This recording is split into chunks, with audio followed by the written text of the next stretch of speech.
Hey, Anissa Coy here with Firehouse Education and this week's Ask Anissa video column.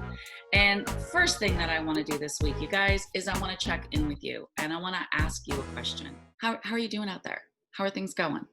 These are definitely still some very different times that we're all going through. And, I don't like using the word because I think it's being overused right now about unprecedented times, but these are really different times that most of us have not ever had to deal with. In fact, I'd probably venture to say really no one has, unless a few people have ever been involved in Ebola outbreak or maybe H1N1 or something like that. But I just really wanted to check in first thing on the video this week and just see how you guys are doing. Between the still lots of emails and phone calls and text messages that I'm getting from coaching clients as well as students that are currently going through our online courses, there is, pretty much two camps out there when it comes to restoration. Either one, clients mostly are going, hey, I'm not affected. In fact, I've got more business now than I've ever had before. In fact, I'm hiring people and trying to get enough workers to do the work. Or we've got the, business is just the same. It's just nothing has changed for me.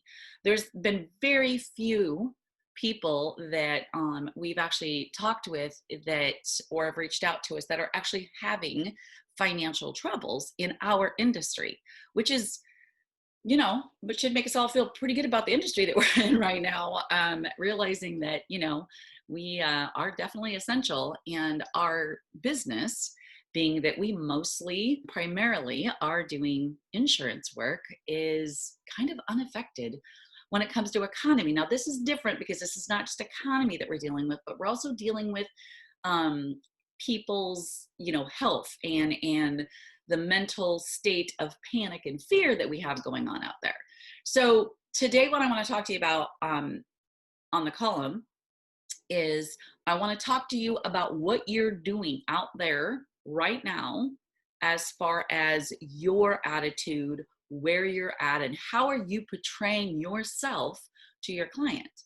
Now, when I ask you that question, you're probably thinking about when you talk to a client on the phone or when you walk up to their door to do a walkthrough with them and get them to sign paperwork. That's not necessarily what I'm talking about here. That one, most of us are really good at, and we're, very spot on and we're professional and all of that.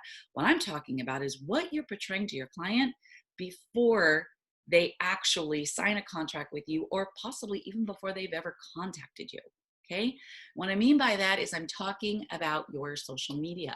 I'm seeing a lot of, again, as far as people go in the United States anyway, there seems to pretty much be still two camps. One is, this is pandemic, this is horrid, the world could end as we know it. And then there's the camp of this is stupid and none of us should be doing any of this stuff, and this is just a flu, all right?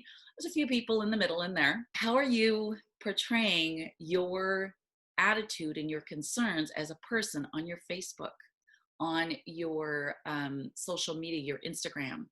Are you putting up videos on YouTube talking about how upset you are that the government is overstepping its bounds and shutting people down and that sort of thing? And listen, I'm not telling you not to have opinions about that, because all of us do. In fact, I've got some very big opinions about that, okay? But you have to be aware that when you post things, and I've seen several restoration contractors and business owners posting in different groups across social media, and I'm not just talking about in a restoration group, where they're like on their Facebook page, in their feed even, where their neighbors and clients are seeing what they're saying. And if you are going to go out there and put an opinion big time and make a stand, you need to be aware that you could be losing clients because of it. All right. Now, I'm going to back up here and say for sure, y'all know me well enough to know I'm not telling you to not have an opinion. And I'm definitely not telling you not to stand up for what you believe in. You need to be aware that what you are saying, if you're going to draw a firm line in the sand, could really affect your community and how they view you. which may or may not affect your, business that you get through this COVID-19 situation that we're dealing with. But even if you don't care about that, it could affect your business in the future for years to come. It could affect your carpet cleaning business just because someone feels that maybe you're insensitive or that you are radical. Okay.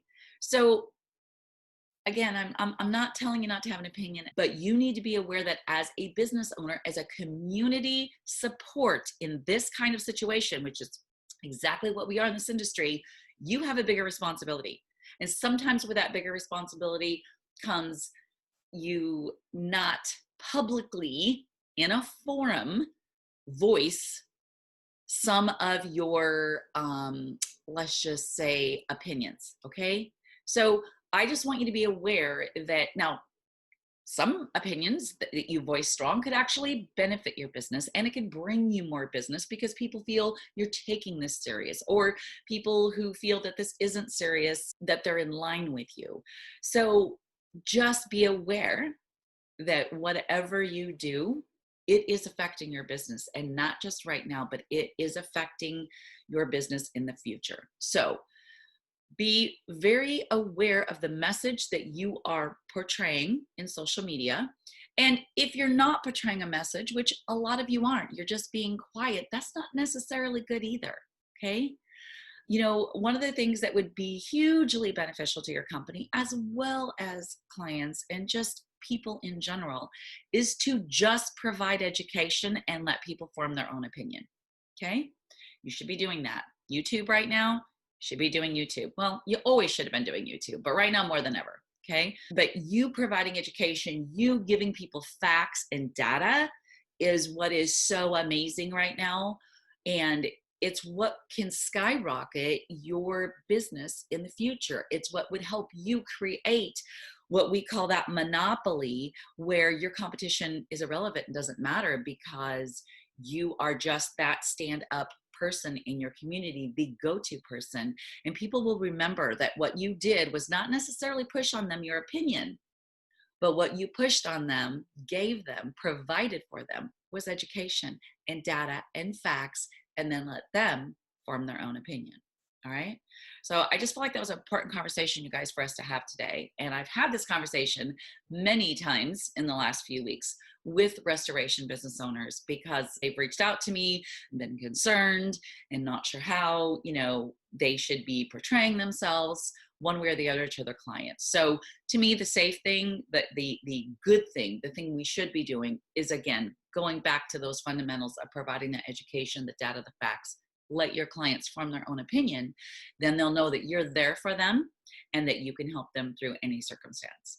All right. Well, I hope you found this video valuable, and I really hope that you are doing well out there, that you're staying safe, that you are keeping yourself, your battery charged up, that you are still, taking care of yourself, eating good, getting some exercise, and just mentally taking a break from all of this, you guys, because this is not a sprint. This is a marathon that we're on. This is, in my opinion, going to be a whole lot of change going down. Not that there's a lot of things that we weren't already doing in our industry. I just think there's going to be a lot more hypervigilance and aware. So we're going to see a bit more pressure on us as restoration people for a while. So be sure and protect yourself, not just physically, but emotionally and mentally as well. All right. Well, keep up that good work. Thanks for being out there and being part of those fighting the good fight. And on that note, send me your questions, Anissa@firehouseeducation.com. And I just might feature you on next week's Ask Anissa video column.